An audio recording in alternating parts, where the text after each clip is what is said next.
So this is, there's only been a couple studies on this so far.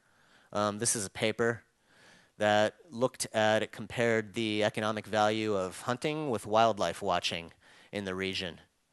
And as you can see, as big as hunting is in the Northern Rockies, particularly in Montana and Wyoming, the economic value and contribution just in these 5 counties in the Yellowstone area is far outpaced by wildlife viewing in terms of economic expenditures and revenue in those regions.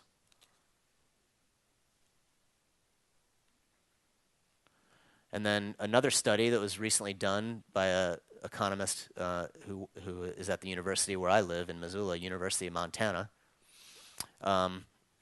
This was recently published, and they surveyed park visitors to Yellowstone on what animals they would most like to see when they come to the park. And here in 1991, when there probably weren't any wolves in the park, the wolf was all the way down here. And then a few years after the reintroduction of the wolf, it scored second in the ranking of animals most liked to see, and then increased again in 2005. So there's still more people that would like to see the grizzly bear, but the wolf is right up there. So it's really, you know, some of these are really hard to see. Like you won't ever see a wolverine because there's so few of them, and they live at very high elevations. But in fact, since wolves have been restored to Yellowstone in recent years, almost 1 in 10 park visitors now actually gets to see a wolf, which is, it's really quite amazing how successful it's been. Yellowstone Park Visitor Survey that Duffield did also indicated, they looked at, he asked the question, how has the restoration of the wolf actually contributed to the economy here in Yellowstone Park? So they surveyed several thousand visitors to the Yellowstone region and found out how many visitors said that the only reason they came to Yellowstone was because of the wolf. And they were able to figure out what percentage that was and how much economic value that added here to the area. And so based on these visitors' surveys, we found that the wolf had an economic value in 2005 of $35.5 million in terms of direct expenditures in these local communities surrounding Yellowstone National Park.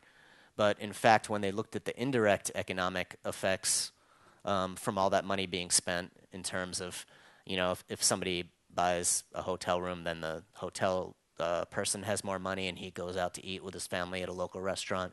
And they estimated that the multiplier effect, that 35 million almost doubled in terms of indirect effects to the local economy. And once again, this is just in the counties of Wyoming and Idaho and Montana surrounding Yellowstone National Park, not to mention places further afield that maybe some of the visitors would go. And then the average expenditure per person here was about $375.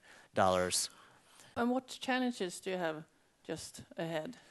Well, I think, you know, probably the biggest challenge is overcoming some of the misinformation about wolves. That, you know, the number one thing is that they're eating all the elk, which, as you can see from my presentation, the data does not back that argument up, but it's still a challenge because it's still out there. And then the other challenge is that they're eating all the livestock, and that's not true either. And I'd say those are the two biggest challenges, because the goal, the big thing we want to do is build this social support, the social carrying capacity for wolves in these rural areas. There's a lot of support for wolves, you know, in places where people don't live with the wolves, like in the urban areas, but it's really important that the rural people that are on the ground also support having the wolves there. And I think that's one place where ecotourism and wildlife viewing can really help provide that extra economic incentive. It's also one of the issues here. Do we have any questions in the audience? Or, yeah, sure, you're welcome. Who are you? I'm Kalle Thulin from Swedish University of Agricultural Sciences, SLU in Sweden. Thank you for a very good talk and very good advice, I think. I was thinking you made a comparison of hunting tourism and wildlife tourism in this particular area around the Yellowstone. How would those match economically on a national scale in the US? Have you any ideas about numbers? You know, I don't. That was just the one study done in Yellowstone, but nationally, um, there's the national average of people in the United States who actually hunt is much, much lower than the people who view wildlife. It's, you know, as you could see, wildlife viewing is something that, you know, I think the data was something like 1/3 of Americans engages in some form of it. In my state, in Montana, we have the highest percentage of people who hunt of any state in the U.S., and it's still only 19%. So I think in most areas of the country, the data would show really similar results where wildlife viewing would be much more valuable economically than hunting. You know, it's not to say we shouldn't have hunting, but it's just another piece of the, yeah. I Okay. think it would be the same.